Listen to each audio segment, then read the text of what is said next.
Salam, selamat pagi Bapak Ibu Saudara yang diberkati Tuhan.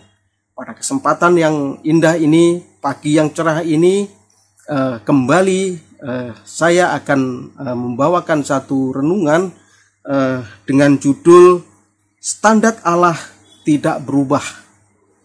Bapak Ibu Saudara yang diberkati Tuhan, apa kira-kira standar Allah yang tidak berubah itu? Bapak Ibu Saudara yang diberkati Tuhan, kita baca di dalam Matius 5 ayat 48. Begini bunyi firman Tuhan. Karena itu haruslah kamu sempurna, sama seperti Bapamu yang di sorga adalah sempurna. Dan ayat yang kedua Bapak Ibu, ada di dalam 1 Petrus 1 ayat 16. Di sana dikatakan, sebab ada tertulis, kuduslah kamu sebab aku kudus. Bapak Ibu Saudara yang diberkati Tuhan, standar Allah tidak berubah. Nah, kira-kira apa standar Allah yang tidak berubah ini? Standar Allah yang sudah baku ini. Yaitu tadi dikatakan yang pertama adalah sempurna. Yang kedua adalah kudus.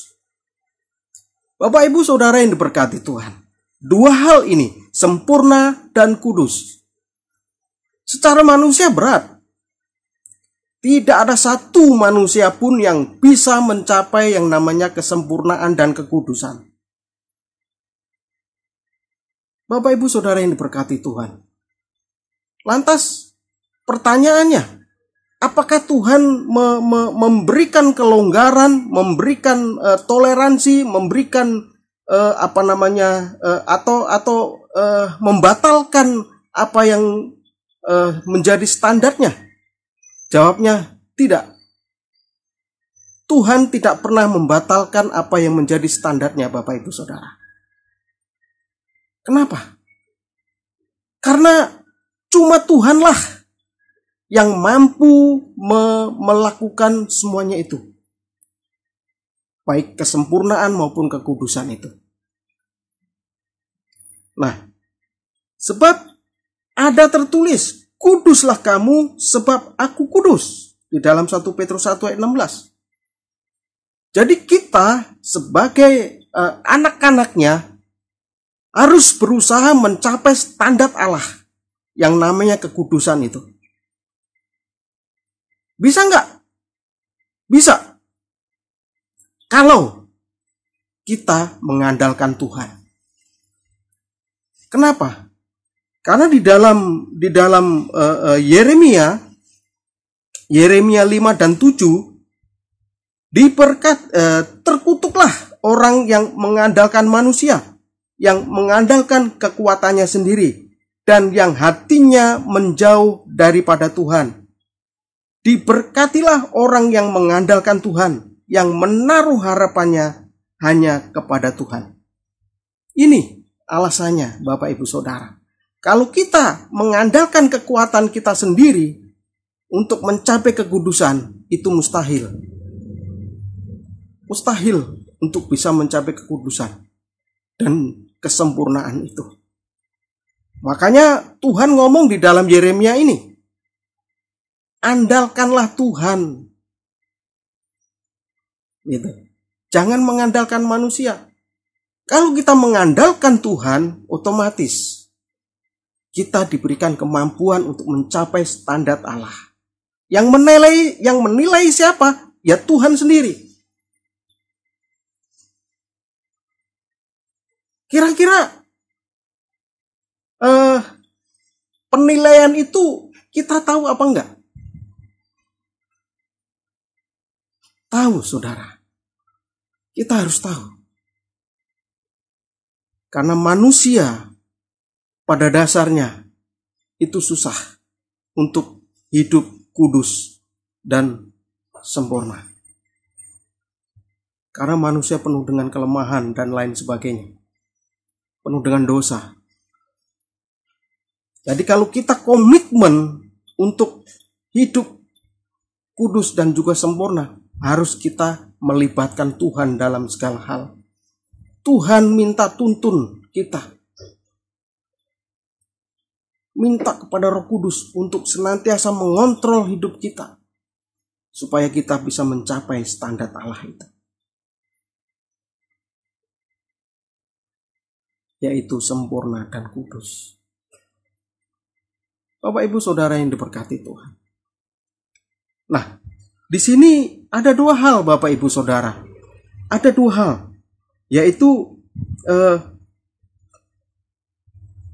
dalam mengandalkan Tuhan itu ada dua hal untuk bisa mencapai hidup yang namanya kesempurnaan dan juga kudus. Hal yang pertama, jangan meremehkan firman. Bapak Ibu Saudara yang diberkati Tuhan. Di dalam Amsal 13 ayat 13 di sana dikatakan, siapa meremehkan firman, ia akan menanggung akibatnya. Tetapi siapa taat kepada perintah akan menerima balasan. Bapak Ibu Saudara yang diberkati Tuhan. Bagaimana kita mau hidup kudus kalau kita meremehkan firman? Bagaimana kita mau hidup kudus, hidup sempurna kalau kita meremehkan firman? Bagaimana kita mau hidup kudus kalau kita mengandalkan diri kita sendiri, kedagingan kita sendiri? Jadi, hal yang pertama harus kita jangan meremehkan firman. Karena firman adalah Tuhan itu sendiri. Kalau kita tidak meremehkan firman, tetapi kita bergaul erat dengan firman itu, maka apa yang dikatakan tadi? Siapa taat kepada perintah akan menerima balasan. Yaitu apa? Yaitu kekudusan dan kesempurnaan itu. Cuma Tuhan yang bisa tahu, menentukan. Kalau kita hidup erat bergaul dengan Roh Kudus, hidup erat dengan firman Tuhan, maka Tuhan akan memberikan balasan yang luar biasa. Tuhan akan berikan kemampuan untuk hidup kudus, hidup sempurna di hadapannya. Bapak Ibu Saudara yang diberkati Tuhan. Itu hal yang pertama. Dan yang kedua adalah jangan mendua hati. Artinya apa? Jangan kita minta pertolongan-pertolongan yang bukan daripada Tuhan. Jangan kita mengandalkan hal-hal yang ada di dunia ini, Bapak Ibu Saudara. Mustahil untuk bisa mencapai kesempurnaan dan kekudusan itu. Oleh sebab itu, di dalam Yakobus 1 ayat 1, sebab orang yang mendua hati tidak tenang dalam hidupnya. Kenapa? Karena yang ada hanyalah hal-hal yang dunia ini. Mendua hati. Jadi dia pelan-pelan, tidak ada pegangan. Mudah sekali terhasut, mudah sekali berbuat dosa, mudah sekali pikirannya melayang sana melayang sini. Tidak ada fokus di situ. Sehingga apa? Mustahil untuk mencapai hidup kudus atau kesempurnaan itu.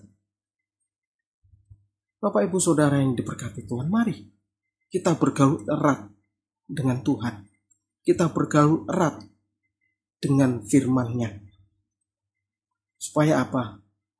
Tuhan memberikan kemampuan kepada kita. Tuhan memberikan pertolongan kepada kita untuk terus hidup di dalam kekudusan dan juga kesempurnaan itu. Bapak Ibu Saudara yang diberkati Tuhan. Biarlah firman yang singkat ini menjadi berkat buat kita, menjadi ingat akan Tuhan senantiasa, bahwa hidup kudus itu, hidup sempurna itu memang tidak gampang, tetapi bukan berarti tidak bisa. Bapak Ibu Saudara, kita harus berusaha hidup erat kepada Tuhan, hidup melekat kepada Tuhan, hidup melekat kepada firman-Nya. Maka Tuhan akan mampukan untuk mengarah yang namanya standar Allah yang baku itu, yaitu hidup kudus, dan sempurna. Amin. Mari kita berdoa Bapak Ibu Saudara. Tuhan Yesus, Bapakku yang bertata di kerajaan surga, dikuduskan nama-Mu. Bapa, pada kesempatan pagi yang indah ini, kami semua sudah mendapatkan satu berkat renungan yang kami bisa nikmati, kami bisa dengar hari ini. Biarlah kami dimampukan untuk senantiasa hidup erat dengan firman-Mu, hidup erat dengan Engkau Tuhan, melekat dengan Engkau Tuhan, supaya kami senantiasa dimampukan untuk hidup kudus, hidup sempurna di dalam Engkau, untuk mencapai standar yang sudah baku, standar yang sudah Kau tentukan itu Bapa, agar kami boleh layak untuk masuk dalam kerajaan-Mu. Terima kasih Tuhan, terima kasih. Mampukan kami Bapa, mampukan kami. Dalam nama Yesus. Dalam nama Yesus. Amin. Selamat pagi, Tuhan Yesus memberkati.